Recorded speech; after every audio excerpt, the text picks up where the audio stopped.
back to my channel. Today is my March wrap up for all the books that I read in March, and I completed 5 books. Can you believe it? I'm so excited because that is pretty typical, I think. I do listen to audiobooks, but I don't always have a whole lot of time throughout the week to read. The kids keep me really busy.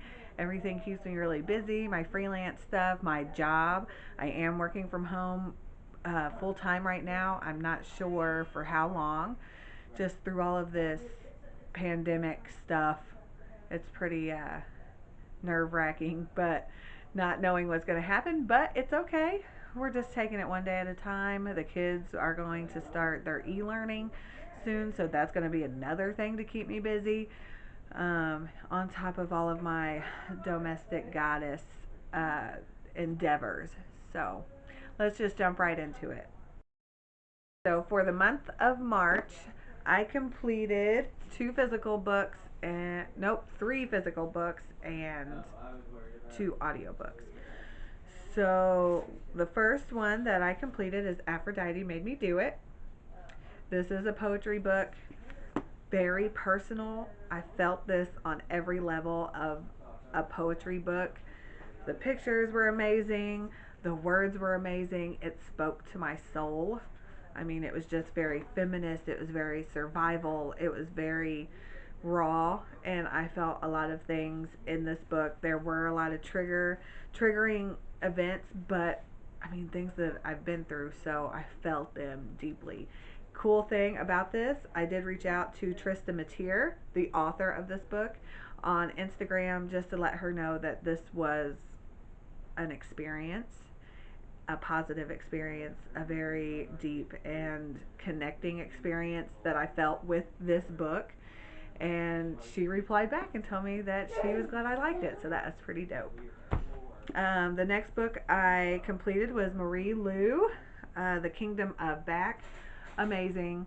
I mean, it just had the connection between a brother and sister.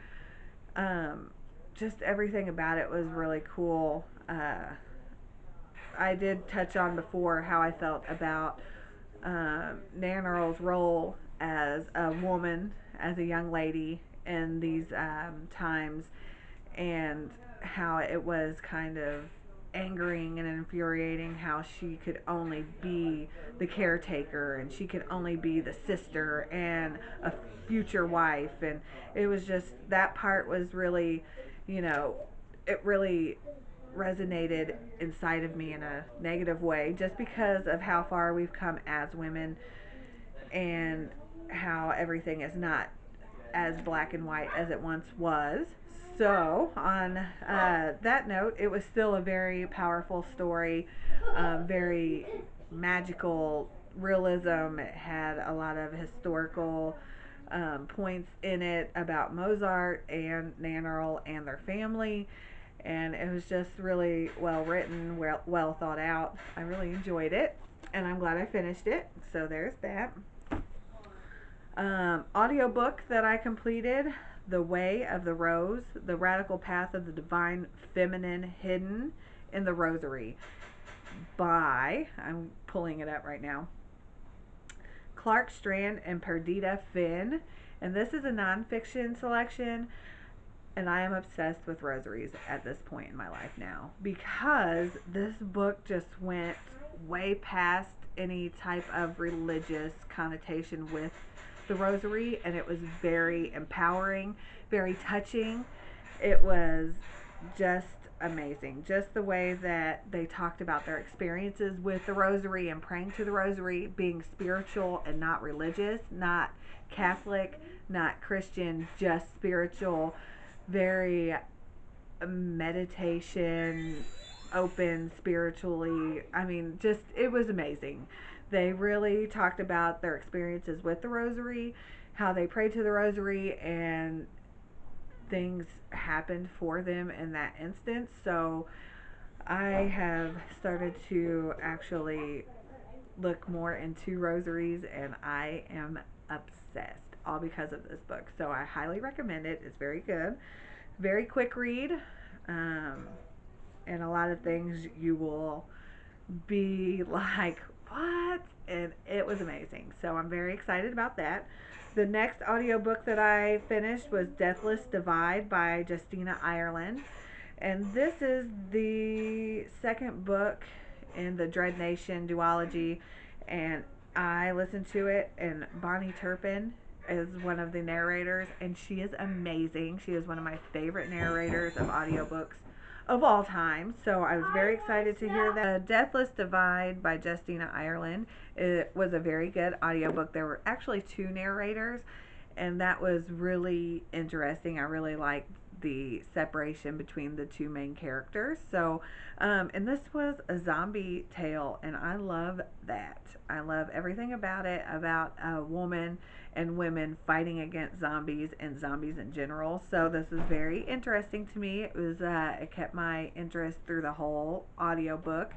I'm very happy that I got to experience that. So there is that. And the last physical book that I completed was Blues for Lady Day, and that is by Paolo Parisi. Let me try that again. Paolo Parisi. Okay, so if I totally demolished that name, I apologize. But it's a graphic novel about Billie Holiday. So it's actually about her life and her musical career, and then the ending, which she overdosed on heroin. I did not know that about Billie Holiday. She actually struggled with addiction for a while, so I didn't know that either. It was a graphic novel, so it had a lot of adult themes and adult content in it. Excuse me. So there was that. Quick read. I liked it. I enjoyed it. I enjoyed learning more about Billie Holiday, and that is my wrap up. That's all I read in the month of March, and I hope that you have had happy readings, and I hope to talk to you guys again really soon. Remember, 4 eyes are better than 2. No one understood, made peace with my faults, now I'm doing good. Respected on the mic, respected in the neighborhood. Hard work pays off, and I knew it would. So keep writing, keep rhyming when it's in your shows. Analyze how you're living, play it steady.